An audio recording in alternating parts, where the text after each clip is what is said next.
The secret of सिलेदार की बड़ी चर्चा हो रही है। नमस्कार, मेरा नाम शोभन और आप देख रहे हो बॉलीवुड इंडिया।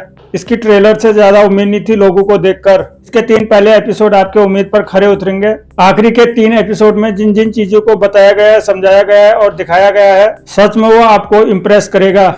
डायरेक्टर आशुष सरपोतदार वही हैं जिन्होंने मुंजा फिल्म को डायरेक्ट किया था। अब स्त्री यूनिवर्स की भी नेक्स्ट मूवी को वही डायरेक्ट कर रहे हैं। राजेश खंडेलवाल स्टारर ये सीरीज छत्रपति महाराज के उस ट्रेजर को ढूंढती है जिसे उनके मामलों ने कहीं छुपा दिया था, जिन्हें सिलेदार कहते हैं। अब बेसिकली ये डॉक्टर प्रकाश क्वैट की वेल रिसर्च नॉवल 40% से इंस्पायर है।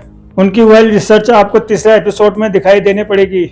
इसकी कहानी फिक्शनल है मगर इंसिडेंट सारे रियल हैं। इस सीरीज की कहानी बस इतनी है, एक सीक्रेट सोसाइटी है जिसने उनके खजाने सिंहासन की रक्षा करने की कसम खाई है, जिसे वो अपनी जान से ज्यादा मानते हैं। इसी बीच रवि यानी कि राजेश खंडेलवाल को पता चलता है कि वो एक सिलेदार हैं और उन्हें ही महाराज के सिंहासन और उनके खजाने की रक्षा करनी है। इसी बीच स्टेट के गवर्नर को वो खजाना चाहिए क्योंकि वो खुद विजयनगर एम्पायर के वंशज है। उनके अकॉर्डिंग महाराज का खजाना उनके ही राज्य का है। अब साउथ के विजयनगर एम्पायर और छत्रपति महाराज के बीच क्या कनेक्शन है वो जानकर हम खुद ही हैरान हो गए थे। अब क्या डॉक्टर रविश उस खजाने को बचा पाते हैं, क्या सिंहासन मिलता है, वो सब आप इस सीरीज में देख सकते हैं। टोटल 6 एपिसोड्स हैं, 30-35 मिनट के हैं। केवल इसको 3 घंटे में आप खत्म कर सकते हैं। जब भी आप कोई ऐसा ट्रेजेंट कंटेंट बनाते हैं उसमें ऐसा होना जरूरी है जहाँ पर हर एक इंसिडेंट एक दूसरे से जुड़ता हुआ नजर। पहले 3 एपिसोड तो ठीक ही है मगर लास्ट के 3 एपिसोड काफी बढ़िया लगा है। सभी कास्ट का काम भी अच्छा है। आशीष विद्यार्थी ने हमेशा की तरह अपनी ब्रिलियंट एक्टिंग की है।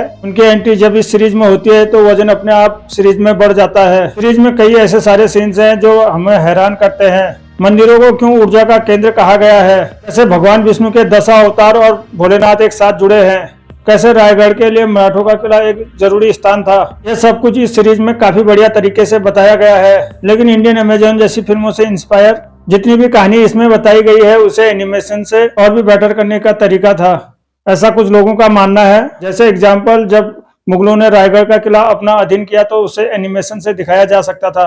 सब मिलाकर ये एक डिसेंट वॉच लग सकती है आपको। अगर देख चुके हो तो कमेंट्स में जरूर बताइएगा। Thank you for watching Bollywood India. तब तक के लिए बाय बाय, फिर जल्दी मिलते हैं।